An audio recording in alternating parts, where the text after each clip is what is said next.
नमस्कार, अंजली किचनमध्ये तुमचे स्वागत आहे। आज मी तुम्हाला बनवून दाखवते काळ्या वाटणातील मस्त दुधी भोपळा। त्याचं साहित्य मी इथं असं घेतलंय बघा।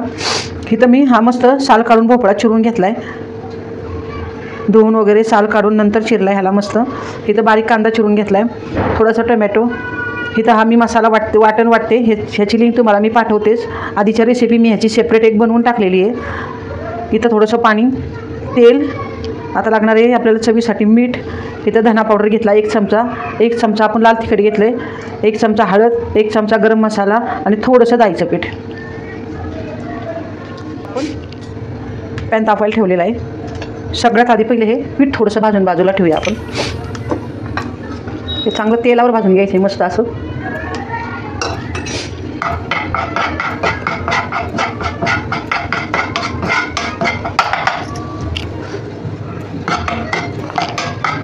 हे तेलावर आता खरपूस भाजून घेतलंय।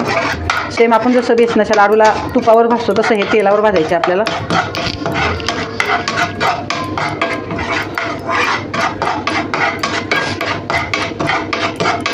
असं पीठ भाजून टाकले की भोपळ्याची भाजी छान लागते। आणि हे पीठ आपण थोडंसं एका डिशमध्ये काढून घेऊया।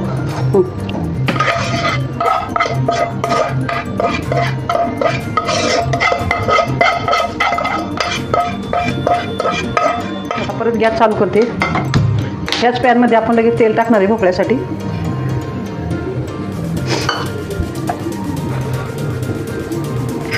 कांदा,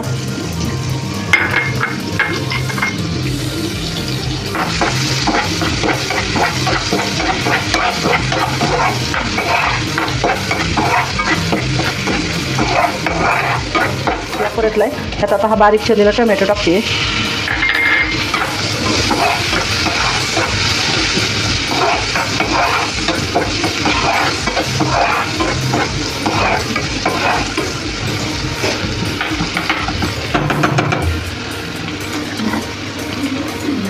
आता हे कांदा खोबऱ्याचं वाटण हे टाकते मी ह्याच्यामध्ये।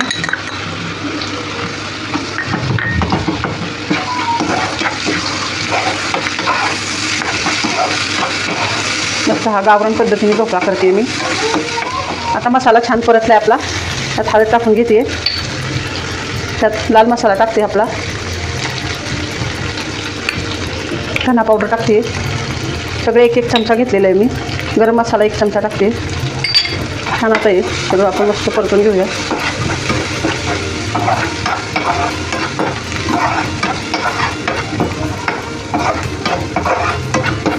झटपट आणि छान भाजी होती ही, मस्त वेळ लागत नाही आणि चवीला पण छान लागते।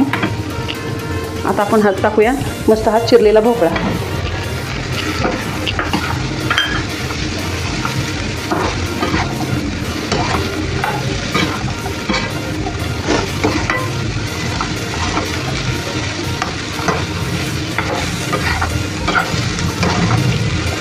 आपल्याला थोडी कोथिंबीर पण लागणार आहे।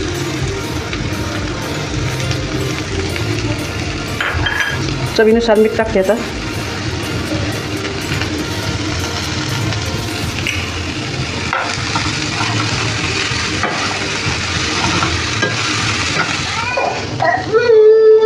आता आपण हे जे बेसन इथं तेलावर परतून घेतलंय ते टाकूया।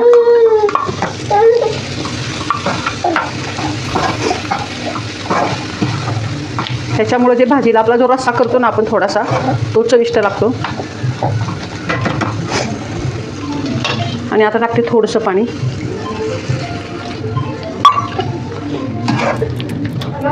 मस्त असा पाणी टाकून घेतलं आता मी। हिला 10 मिनटं आपण मस्त भोपळा शिजेपर्यंत शिजून घेऊया।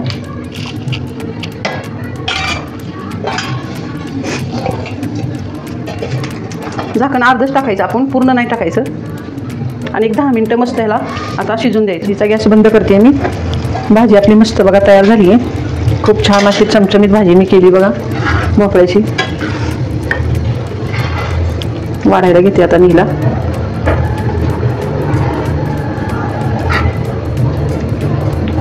डाळीच्या पिठामुळे ही भाजी खूप सुंदर लागते। मेन म्हणजे ह्यातली जी ग्रेव्ही आहे ती खूप छान लागते।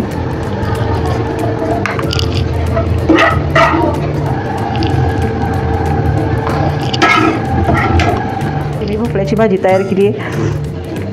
ह्यात जे डाळीचं पीठ टाकले त्यामुळे ही ग्रेव्ही आहे ती खूप छान होते आपली. तर तुम्ही पण अशा पद्धतीने ही भाजी तयार करा. बाजरीच्या भाकरीसोबत किंवा ज्वारीच्या भाकरीसोबत खूप छान लागते. तुम्हाला आवडल्यास नक्की तुम्ही शेअर करा, सबस्क्राईब करा, कमेंट करा. धन्यवाद.